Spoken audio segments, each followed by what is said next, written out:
जहाँ डाल डाल पर सोने की चिड़िया करती है बसेरा, वो भारत देश है मेरा, वो भारत देश है मेरा।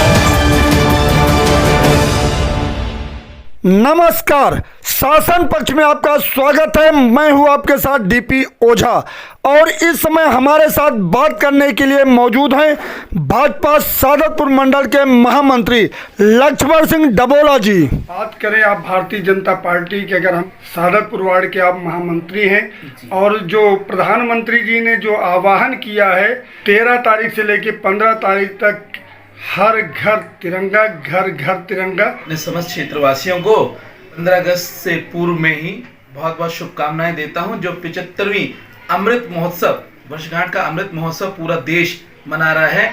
इस बार की जो 15 अगस्त होने जा रहा है वो सिर्फ हमारे देश को ही नहीं दिखेगा, पूरे वर्ल्ड में भारत का तिरंगा दिखने जा रहा है। मैं तो ये कहूँगा कि आदरणीय मोदी जी के सहयोग से इस बार का 15 अगस्त तिरंगामय भारत को दिखाते हुए नासा की जो पिक्चर्स आती है ना भाई साहब, जो नासा से फोटोएं खींचती हैं, उसमें पूरा भारत तिरंगे में नजर आएगा।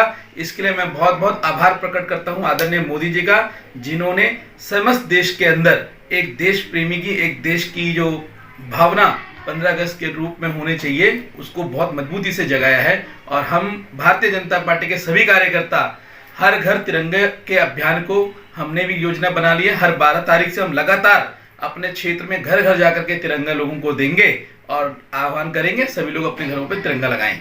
अब की बार दिल्ली सरकार ने जो आह्वान किया है 14 तारीख को, अरविंद केजरीवाल जी दिल्ली सरकार के मुखिया हैं। आप कल्पना कीजिए मानसिकता कहां तक जा सकती है।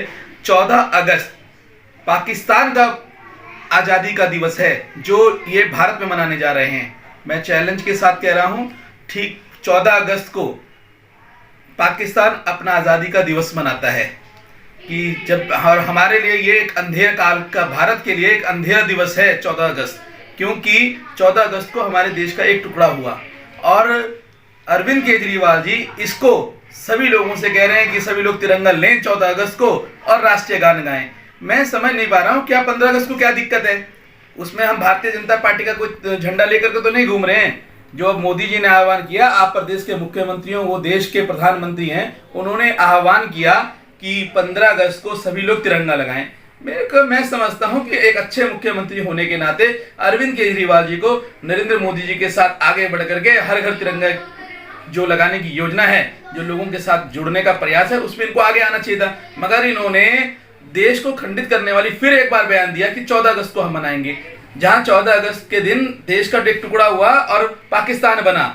उस चीज को ये कहते हैं कि 14 अगस्त को हम तिरंगा मनाएं। कुराड़ी में भी इन्होंने बच्चों के साथ तिरंगा यात्रा का या तिरंगे का आह्वान किया। दिल्ली प्रदेश का हर अभिभावक नाराज है इस बात को लेकर के, हर अभिभावक इस बात को नाराज है। आप देखिए, कोरोना अभी खत्म नहीं हुआ है, मंकी पॉक्स जैसी बीमारियां देश के अंदर हैं, फिर भी अरविंद केजरीवाल जी ने अपने एजेंडे को रखने के लिए अपने को कि 15 अगस्त को तिरंगा जो भारत सरकार बना रही है उसके एवज में ये 14 अगस्त का प्लानिंग कर रहे थे। मगर निश्चित तौर पर आप देखिएगा, अब ये देश श्री राम प्रभु का देश है, यहाँ पर भावनाओं का देश है, यहाँ भावनाएं जुड़ी हुई हैं। हम एक ऐसे सनातनी धर्म से आते हैं, भगवान ने इनको उसी चीज का जवाब दे दिया। कल बारिश हुई, सारे कार्यक्रम रद्द हो गए, सारी चीजें खत्म हो गई।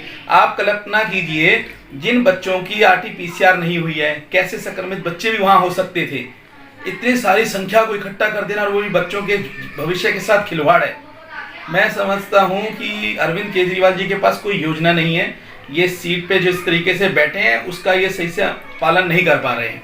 कांग्रेस वालों की रैली में थे, वहाँ धरना प्रदर्शन था, वो महंगाई को लेकर के कांग्रेस सब टारगेट करने वाली और घेरने वाली व्यवस्था में है ही नहीं। सोनिया गांधी जी, राहुल गांधी जी जो कोर्ट के चक्कर लगा रहे हैं, ईडी के पास जाकर के हाजिरी लगा रहे हैं, उसको रोकने के लिए, उसके लोगों को गुमराह करने के लिए महंगाई की आड़ में, महंगाई की छाव में ये एक मुद्दा बना करके इन चीजों को छुपाने का प्रयास कर रही है। मैं जहां तक समझता हूं, ईडी एक स्वतंत्र संस्था है, उसके ऊपर किसी का कंट्रोल नहीं है, देश के हित में कार्य करती है और अगर उसने सोनिया गांधी जी को बुलाया है तो उन्हें जाना चाहिए और अगर सही है तो अच्छे से जवाब देना चाहिए। जो होगा, अगर अच्छे होंगे, अच्छे काम किए होंगे तो अच्छा ही उनके साथ होगा।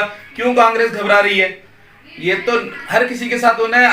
हमारे देश के गृह मंत्री अमित शाह जी के ऊपर भी कभी एसआईटी बैठी थी, वो निर्दोष साबित हुए हैं। भारतीय जनता पार्टी जब दिल्ली की समस्याओं को लेकर रोड पर निकलती है तो हजारों की संख्या में, लाखों की संख्या में लोग उनके झंडे के साथ लगते हैं। निश्चित तौर पर आप कार्यक्रम में गए हैं, आपने संख्या वहां देख रही होगी। अगर रोष होता तो आज हर अखबार की सुर्खियों में होते, हर मीडिया के चैनलों में होता है। कोई दिखाई नहीं, वहां लोग ही नहीं है, वहां लोग ही नहीं है। कुछ छुट भइये नेता अपनी राजनीति को चमकाने के लिए, देश की प्रतिष्ठा को भी दांव में लगाने के लिए तैयार हैं और इन्हीं चीजों को ये एजेंडा बना करके महंगाई का रूप दिखा रहे हैं। मैं समझता हूं महंगाई भी जल्दी से जल्दी, आज ही की न्यूज है, हमारा रुपया 18 पैसे 20 पैसे आज और मजबूत हुआ है। आप मानते हैं ना कि महंगाई है?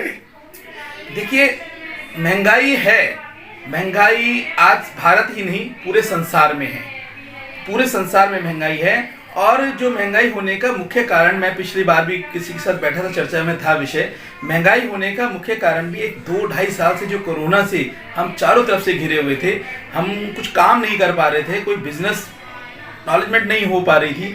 आप कई सारे देश ही खत्म हो गए हैं, आपने देखा होगा। कई सारे देश आपस में लड़ाई कर रहे हैं, आपने देखा होगा, रशिया हो गया, यूक्रेन हो गया। यूक्रेन के होने के बाद हमारे को ऑयल की बहुत प्रॉब्लम आने लगी है और अरबी देश भी आपस में लड़ाई कर रहे हैं। इस चक्कर में तेल भी थोड़ा बढ़ा। मैं समझता हूं कि ये बहुत जल्दी इस महंगाई की जो बादल छाए हुए हैं जल्दी घटेंगे। आदरणीय मोदी जी के नेतृत्व में जितने भी कैबिनेट इस पे काम कर रहे हैं, मुझे पूर्ण रूप से अपनी भारत सरकार पर विश्वास है कि आने वाले दिनों में सब कुछ सरलता से चलेगा।